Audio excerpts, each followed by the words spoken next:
जय श्री कृष्णा। हमारा तीज त्यौहार और व्रत कथा।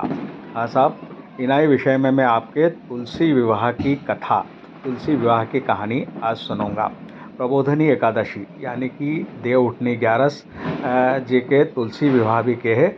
उना दिन तुलसिया जी को विवाह भगवान शालिग्राम का साथे होए है। हमारा सनातन धर्म का अनुसार गन्ना की सुंदर सी झोपड़ी बने हैं जेके मंडप भी कही सका।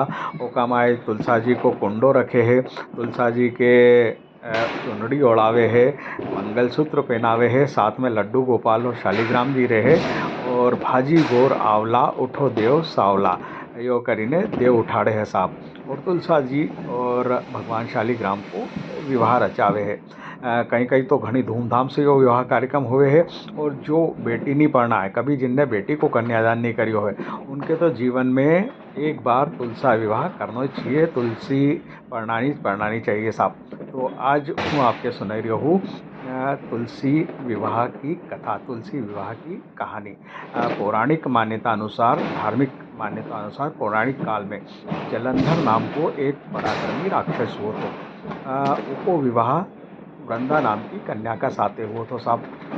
वृंदा बहुत बड़ी विष्णु जी की भक्त थी और साथ में पतिव्रता भी थी। वह पतिव्रत धर्म को बिल्कुल पालन करती थी और बहुत बड़ी पतिव्रता थी। वो का पतिव्रत धर्म का कारण और भगवान विष्णु की भक्ति का कारण जालंधर को, जो जालंधर की ताकत बहुत ज़्यादा बढ़ी गई थी और जालंधर अपनी ताकत का घमंड में आतंकी हो गया तो।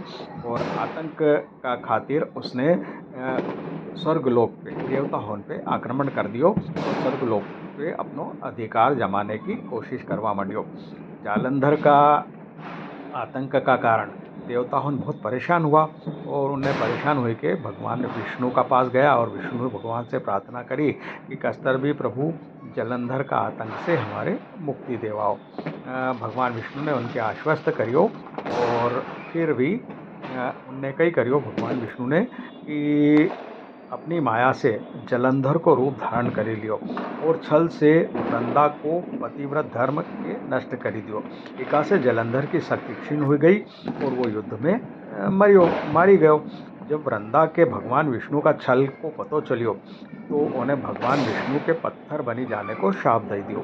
सगला देवता होन और माता लक्ष्मी की प्रार्थना पे वृंदा ने अपनो शाप वापस ले लियो। भगवान विष्णु वृंदा का साथे हुआ छल का कारण घना लज्जित हुआ। अतः वृंदा का शाप के जीवित रखने का खातिर उनने अपनो एक रूप पत्थर का रूप में प्रकट करियो जो शालिग्राम कहवायो साहब। भगवान शालिग्राम को अवतार इस प्रकार हुआ। भगवान विष्णु के दिया शाप के वापस लिया बाद वृंदा अपना पति जालंधर का साथे सती हुई गई। वृंदा की राख से तुलसी को पौधो निकलियो। वृंदा की मर्यादा और पतिव्रत धर्म बनाए रखने का लिए देवता ने भगवान विष्णु का शालिग्राम रूप को विवाह तुलसी जी का साथ कर दियो। इन्हीं कारण प्रतिवर्ष कार्तिक शुक्ल एकादशी यानी प्रबोधनी एकादशी का दिन तुलसी विवाह भगवान शालिग्राम का साथे होवे है। यह साहब थी तुलसी विवाह की कथा। तुलसी जी की आप पूजा करो ही हो। सभी लोग देव लगभग घना बहुत सारा लोगों उठावे है, गन्ना की झोपड़ी बनावे, तुलसा जी को कुंडो रखे है, पूजा करे, उठो देव सावला वाजी बोर आवला यो भी करे है। तो सब यह कथा हमारे जो याद होनी चाहिए कहानी कि क्यों तुलसी विवाह करे, तुलसी विवाह को आखिर कारण कहिए। तो यो ज कारण है तुलसी विवाह को या तुलसी विवाह की कहानी मैंने आपके सुनाई है। जय श्री कृष्णा। जय हो तुलसी मैया।